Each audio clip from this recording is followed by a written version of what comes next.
Hi అండి, అందరూ ఎలా ఉన్నారు? నేను రమ్యమైన చిన్న కథల నుండి ఒక కథను పంచుకోవడానికి మీ దగ్గరకు వచ్చేసి ఉన్నాను.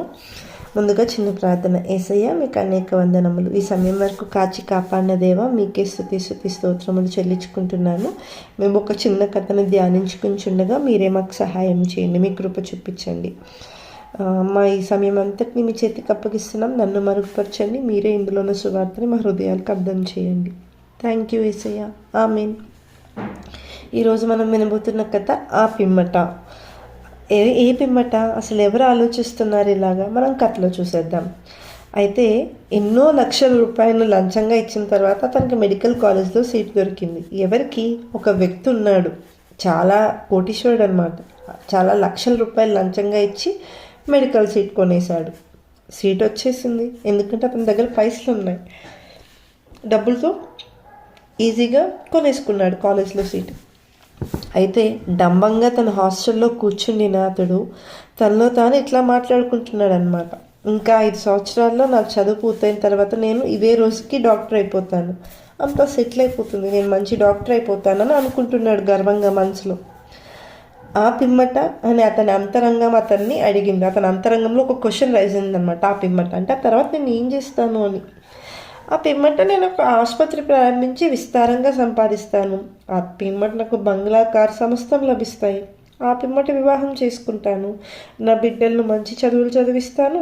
ఆ పిమ్మట నాకు వృద్ధాప్యం వస్తుంది, బలహీనత, వ్యాధి కూడా సంభవించవచ్చు. అవి లేకుండా కూడా ఉండొచ్చు, రావచ్చు, రాకపోవచ్చు. ఆ పిమ్మట ఒకరోజు చచ్చిపోతాను. ఆ పిమ్మట ఇలా క్వశ్చన్ రైజ్ అవుతూనే ఉందన్నమాట తన హార్ట్లో.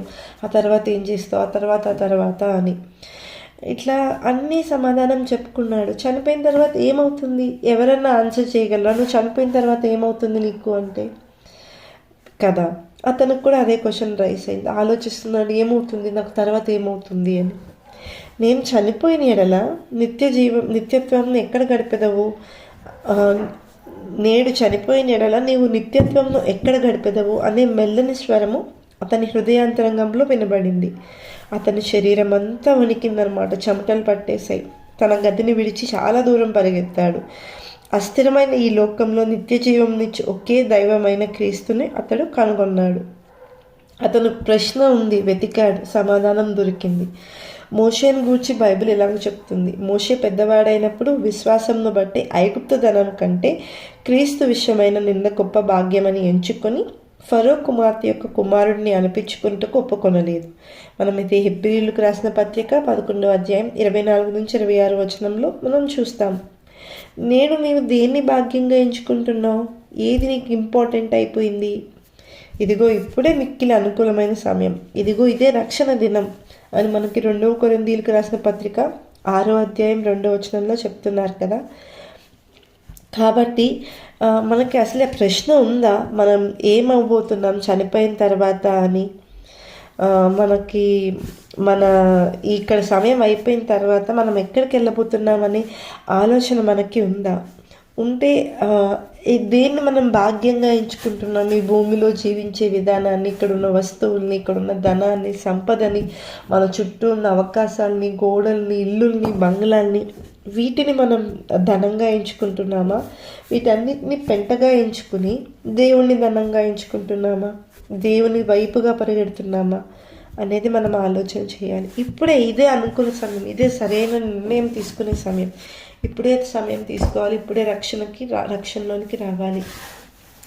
ఇది ఎవరైతే వింటున్నారో మీకు యేసుక్రీస్తు గురించి కానీ యేసయ్య గురించి కానీ ఏమన్నా అపోహలున్న, దేవుని గురించి కానీ, బైబిల్ గురించి కానీ, క్రైస్తవుల గురించి కానీ అపోహలున్న, అపార్థాలున్నా ఒక్కసారి మిమ్మల్ని మీరు ప్రశ్నించుకోండి. మీ అంతరంగాన్ని అడగండి. అదేం చెప్తుందో దాని దిశగా మీరు పరుగులెత్తండి. అంతేకాని మెదడు పెట్టి ఇతరులు చెప్పిన మాటల్ని బట్టి తప్పుగా అపార్థం చేసుకోకండి.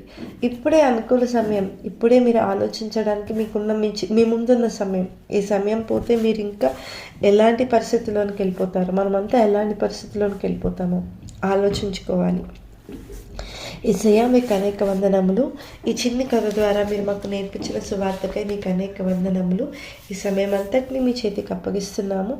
మీరే తోడుగా ఉండండి. ఇది వినిన వారందరికీ సహాయం చేయండి. మా యొక్క చిన్ని ప్రార్థన మీ సన్నిధికి అంగీకరించండి తండ్రి. ఆమెన్.